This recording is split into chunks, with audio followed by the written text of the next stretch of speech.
5 Chinese provinces sending medical teams to help combat the virus cluster in Beijing, one of the biggest hospitals in the capital, now equipped with a virus testing department. Chinese authorities are claiming the CCP virus is under control, but one funeral home in Beijing has reportedly been cremating corpses under strict virus protection measures. With the continuous rainfall in China, an expert warns that one of the world's largest dams sitting above the Yangtze River is at risk of collapse, possibly impacting over 400 million people downstream. U.S. customs officials in California are warning that prohibited meat from China could contaminate U.S. livestock. And the leader of the GOP's China Task Force is considering a new move to counter China's propaganda by forming a special working group that was once deployed during the Cold War era.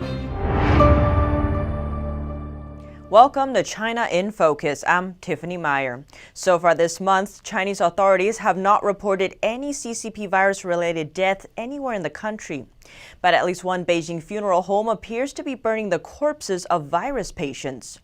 One Beijing citizen told U.S.-based Chinese radio company Sound of Hope that he knows someone who works at a funeral home in Beijing. According to him, the facility is cremating bodies daily under strict protective measures. Due to the sensitivity of this issue and to protect the interviewee's identity, we're using his last name only. The corpses were burnt in a special stove. 2 men dressed in full protective gear are appointed to handle these kind of corpses. Beijing citizen Mr. Hao says he doubts that the epidemic has calmed for even a single day in China since its start. He found it strange that almost overnight, China's epidemic-level virus numbers dropped to almost nothing. The Chinese Communist Party stopped reporting cases to make the situation look stable. Now they see that other countries are still reporting cases. People began to question why the epidemic is only under control in China. Why not in other countries? So Chinese authorities decided to report a few of them too. Now we turn to China's medical workers. Last week, we reported that a medical team from another province traveled to Beijing to help treat the city's virus cluster. Now 5 provinces, including the city of Wuhan, the origin of the CCP virus, have sent medical teams to Beijing. Chinese authorities invited 8 of Beijing's hospitals to host a talk about combating the pandemic. A makeshift virus testing department has been built in one of Beijing's biggest hospitals. The city has also ordered all nursing homes to stop accepting new residents. Likewise, visits from the outside are prohibited. At the start of this year, 8 Chinese doctors posted information about Wuhan's virus patients on social media. They were later labeled rumor spreaders and silenced by Chinese authorities. Among them was whistleblower Dr. Li Wenliang. But later, as the virus situation worsened, everything the doctors warned against was proven to be true. A similar situation may be happening once again in Beijing. The city's police have detained 10 people in recent days because they were posting virus information online that doesn't fit into the official narrative. Beijing's police have investigated 60 cases. 1 person got criminal detention and 9 people got administrative detention. So what did these people post online? One of them posted that 400,000 people in China have died from the CCP virus.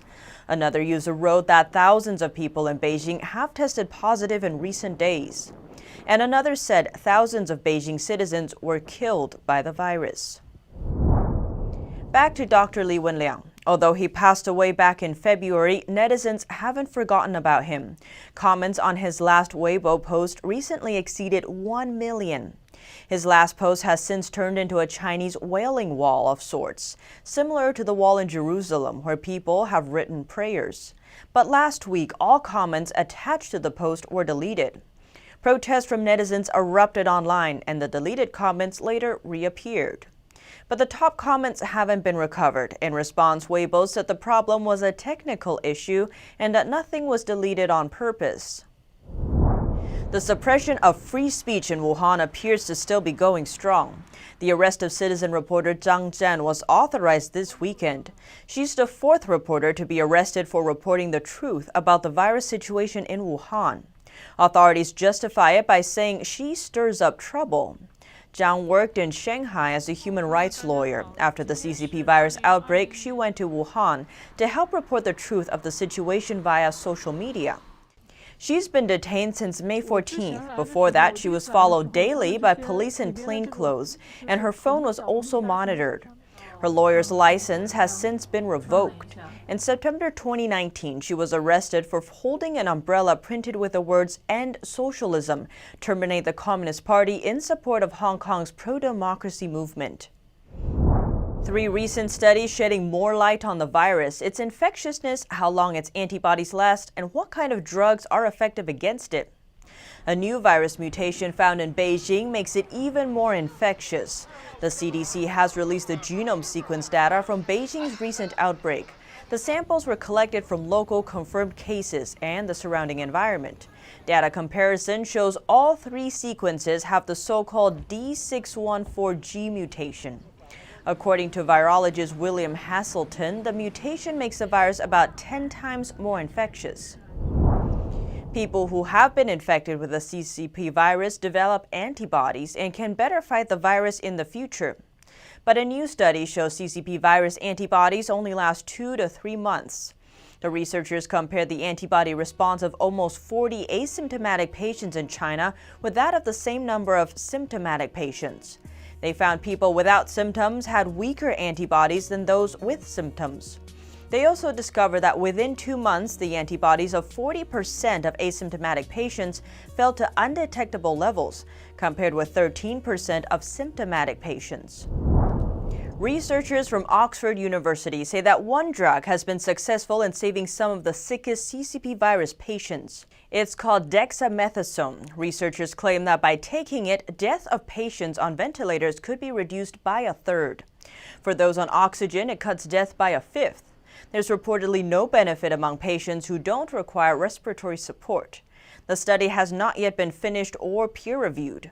Dexamethasone is usually used to treat conditions like rheumatoid arthritis and asthma. It's inexpensive and widely available. Torrential rains have been flooding most of China for weeks. The largest city in southwest China, named Chongqing, has issued an official warning. The city's hydrological monitoring station issued a code red flood warning just before noon on Monday. The alert warns of heavy rainfall. It states that the next 8 hours will see super historic flooding and explained that it's said to be the biggest flood since 1940. The peak water level is expected to reach 36 feet. It's also the first time a code red alert has been issued since the station was established in 1940. Officials say 40,000 people have been evacuated. According to state-run broadcaster CCTV, 8 children drowned in the river over the weekend. One of them reportedly fell in, while others jumped in to help. All 8 were swept away. Their bodies were found on Monday. Videos circulating on social media show streets that have become rivers, floodwaters pouring into houses, submerged cars, and drenched parking lots. According to China's Ministry of Water Resources, close to 22 rivers in 16 provinces and districts have surpassed flood warning levels. 8 of them have overflowed, all with historic flood levels. Several areas have also been hit by landslides. One tunnel has been buried. That's as floodwaters in one county turn streets into fast-flowing rivers. Some of them now resemble waterfalls.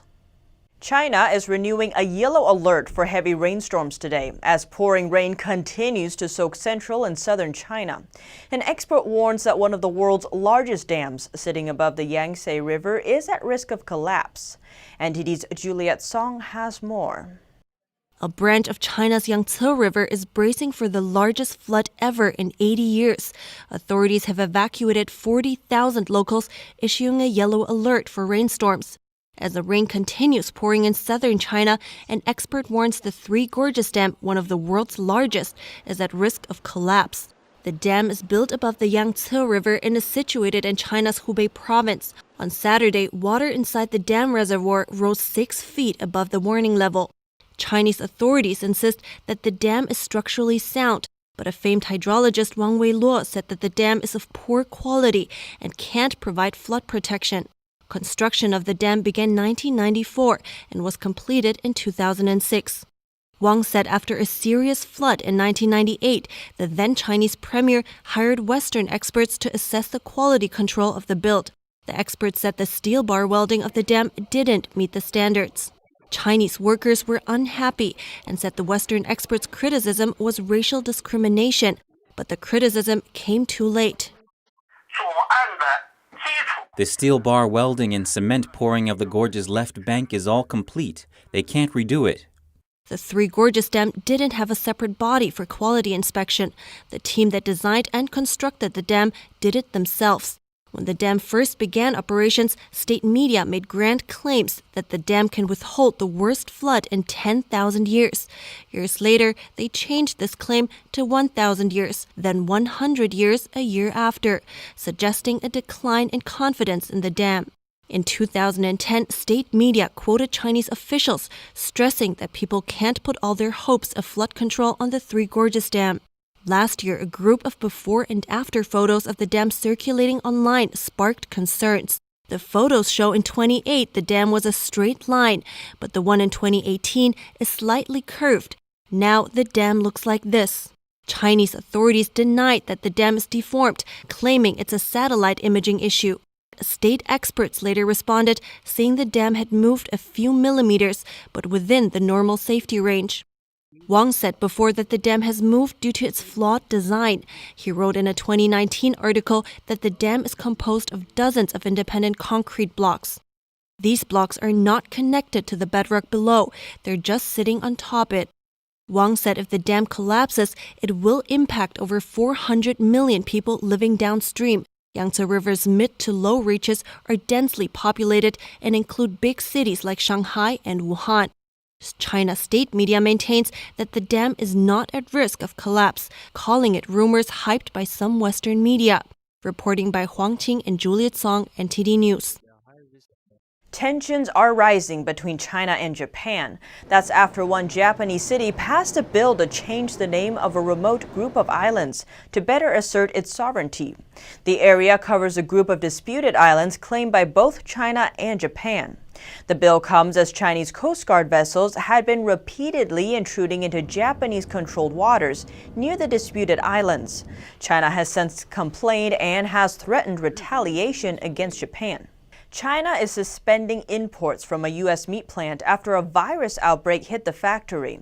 The communist regime is now testing food imports for the virus after an outbreak at a Beijing food market.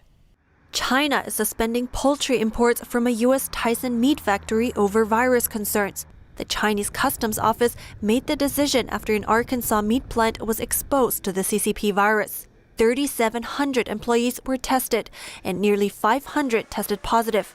Most of them were asymptomatic. Tyson says they are working closely with U.S. authorities to ensure food safety. Its spokesman added that health organizations agree there is no evidence that the virus can transmit via food. China also suspended pork imports from a German factory following a virus outbreak there. China is getting stricter with their meat imports after an outbreak took place in one of their own food markets in Beijing last week. Since then, Beijing has been testing meat, seafood, and fresh produce for the virus. Some ports were opening all meat containers to conduct the testing. Chinese customs also started asking food exporters to sign a declaration that their produce is not contaminated by the virus. Imports of U.S. poultry have surged since China ended a nearly 5-year ban on the trade late last year. Indian officials and locals call for boycotts on Chinese goods after Indian troops die in border clashes with Chinese soldiers. An Indian organization comprising of 60 million merchants are initiating a new movement to support Indian-made products. Indian politicians and civilians have started an effort to boycott Chinese-made products. That's after 20 Indian soldiers died during clashes with Chinese troops at a disputed border region. India's Cabinet Minister of Consumer Affairs, Food and Public Distribution appealed to India's people, asking them not to buy products made in China. He also directed officials in his ministry to stop purchasing stationery and other administrative items from China. India's Cabinet Minister of Social Justice and Empowerment also expressed support for the boycott on Twitter. The director of an Indian bicycle company pondered how he would once again start sourcing bike parts from India instead of from China. If we see our dependence on China, we only use steel nipples that we import from there. We used to use brass nipples, and now we use stainless steel nipples. In bicycle manufacturing, only the steel nipples are imported from China. If India's boycott proceeds, many Indian manufacturers will consider similar changes. If the government is imposing restrictions on imports from China, if the Indian industry wants to, that stainless steel nipples can also be manufactured here. India has an over $50 billion trade deficit with China. New Delhi authorities plan to raise import tariffs on around 300 Chinese products. Further appeals to disengage with China economically have spread throughout India. Locals quickly responded to the appeals. Since mid-June, people have gathered on the streets to burn Chinese flags and photos of Chinese leader Xi Jinping. Some brought out their TV sets and computers that were made in China and destroyed them publicly. U.S. Customs officials are intercepting more and more prohibited meats from China. One seaport in California found nearly 10 tons in just 2 months. U.S. Customs officials in Los Angeles has intercepted nearly 20,000 pounds, or 10 tons, of prohibited meat products from China. It was seized over a period of 2 months, from early April to early June, before reaching American consumers. The meat products contained prohibited pork, beef, chicken, and duck. It was packaged in boxes with other consumer products, like kitchenware or headphones.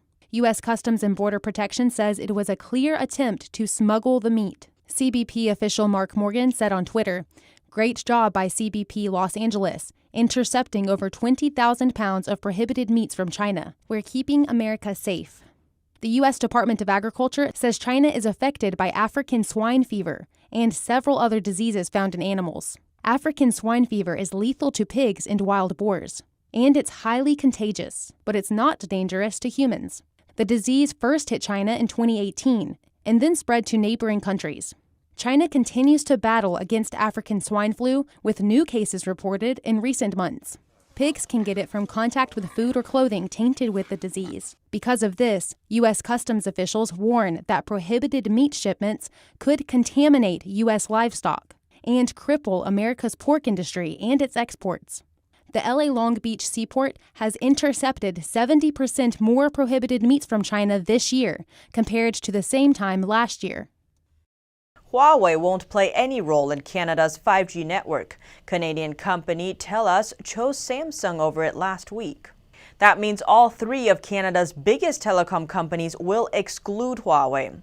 It's the latest setback for the Chinese company. The US, UK, Canada, Australia, New Zealand, and Japan have already banned or plan to ban Huawei from their networks. German Telecom accepted Huawei. France hasn't made a decision yet. A top Republican on the House Foreign Affairs Committee is considering tough tactics to counter China's propaganda campaign. It's a move that was used effectively by the U.S. against the Soviet Union during the Cold War. The leader of the GOP-led China task force is pushing to form a special group to counter Chinese regime propaganda. In an article published in The Hill, Congressman Michael McCall is calling to establish a State Department-led interagency group, saying he will soon introduce a bill about it. The idea is for a modern-day version of the Active Measures Working Group. The group was formed during the Cold War to counter aggressive Soviet Union propaganda that claimed U.S. scientists developed the AIDS virus as part of biological weapons research. McCall said the U.S. right now is facing a similar situation. The Chinese Communist Party has actively launched a propaganda campaign against the U.S. China's Foreign Ministry spokesperson said on Twitter that the CCP virus originated from the U.S., hinting that the U.S. Army brought the virus to Wuhan. Twitter refused to take the post down, saying the misinformation does not violate its policies. The European Parliament says the EU should take China to the International Court of Justice. That's if Beijing imposes its national security law on Hong Kong. Lawmakers call the new law an assault on Hong Kong's autonomy. Here's Jane Worrell with the story. The European Parliament on Friday condemned Beijing's so-called national security law for Hong Kong. Lawmakers passed a resolution protesting the law, saying it would undermine the city's freedoms. I defend the one country, two system principle. So I stand with the people of Hong Kong and support their freedom of expression. The arrests of pro-democratic leaders, the violent crackdown of protesters and the new security law or an assault on the autonomy of Hong Kong. In the text, members of European Parliament call on the EU and its member states to consider, in the event the new security law is applied, filing a case before the International Court of Justice. The International Court of Justice is the highest United Nations legal body. It's based in The Hague. The group of 7 foreign ministers on Wednesday said that the law does not conform to the legally binding Sino-British Joint Declaration, which was lodged in the UN. It is, after all, an international treaty lodged at the UN, and that gives us the right, in fact, if we wish, to take any infringement of it to The Hague. Lawmakers also called for an independent investigation into the use of violence by Hong Kong police towards pro-democracy protesters. The resolution is not binding but can steer policy. It comes ahead of an EU-China summit next week. Jane Warrell, NTD News. Phase 2 of reopening is now in full swing in New York City. Many popular businesses are feeling energetic about getting back to the hustle and bustle of serving their customers. New York City has officially entered Phase 2 of its reopening. Reports of low virus numbers last week gave the city a green light to open and ease restrictions on many businesses. Non-essential businesses, including barbershops, salons, and retail stores, are now allowed to open their doors to the public. New York City's mayor says this will play a vital role in the city's economic recovery. Look, Phase 1 was a big deal, but Phase 2 is really a giant step for this city. This is where most of our economy is. The reopening of businesses means the return of many jobs. With Phase 2, an estimate of 150,000 to 300,000 New Yorkers will be re-entering the workforce. It also means reclaiming a real core of the city's identity. The kinds of businesses opening in Phase 2, from restaurants to retail stores, are what really defines the city of New York. So the city is much closer in returning to its usual self now that these businesses are back in action. Restaurants, which were limited to doing takeout and delivery since lockdown, are now permitted to serve their customers outside. Restaurant owners say they're excited to get their businesses up and running. And it's very encouraging. A lot of people ringing to see we're open. The customers want to get back. People want to get back to, New Yorkers want to get back to life and enjoying the city, you know. The city has provided restaurant owners applications for sidewalk space to accommodate more people. 4 million face masks are also being given out to businesses, with over 2 million already distributed. And one of America's busiest airports, Los Angeles International, is testing thermal cameras to check passengers for fever in an attempt to bring people back to air travel. Los Angeles International Airport will install thermal cameras to check passengers for fever. This is in order to make air travel safe and get the airport busy again during the pandemic. LA Mayor Eric Garcetti said the pilot program would identify travelers with body temperatures of 100 degrees or more, one of the leading symptoms that shows if someone is infected with a virus. If a person is identified as having elevated temperature, a staff member will approach the person and request a secondary screening of that individual using a trained medical professional who will have a handheld, non-contact thermometer. LAX is one of the busiest airports in the world. Outside of the pandemic, it had nearly 90 million passengers per year. Thermal cameras were used in airports around the world during the SARS virus and swine flu outbreaks. The new technology will be tested at some parts of the airport before being applied to all terminals. And that will initially be at 2 different locations, here at Tom Bradley International Terminal, at the main entrance of the departure levels, as well as in the arrival area as well. Garcetti described LAX's measures as a voluntary program and said there would still be other methods used to ensure passenger safety. Spain is opening its borders to other European countries. Meanwhile, an outbreak in a German meat processing factory is raising concern the whole district could go under lockdown again. Spain opened its borders to most European countries and ended its state of emergency. Since mid-March, people had been confined to their own provinces to contain the spread of the virus. Now they can travel to other provinces again and meet up with friends and family. Some 1,300 households are under quarantine in a district of Germany. Concerns growing that the whole district will have to return to lockdown after a huge outbreak in a meat processing factory where more than 1,300 workers tested positive. State officials forced 6,500 employees and their families to go into quarantine. Protesters took to the streets of Sao Paulo to call for an end to virus restrictions. They showed support for President Jair Bolsonaro, who calls social distancing a job-killing measure more dangerous than the virus itself. Brazil surpassed 50,500 virus deaths and has more than 1 million infections. South Korean health authorities say the country is in the midst of a second wave of virus infections. The new wave most likely came from a holiday weekend in May. Korea's CDC previously said the country's first wave never really ended. Here at China in Focus, we dedicate ourselves to bringing you truthful, unbiased reporting. Don't forget to like and subscribe for the latest updates, and see you tomorrow.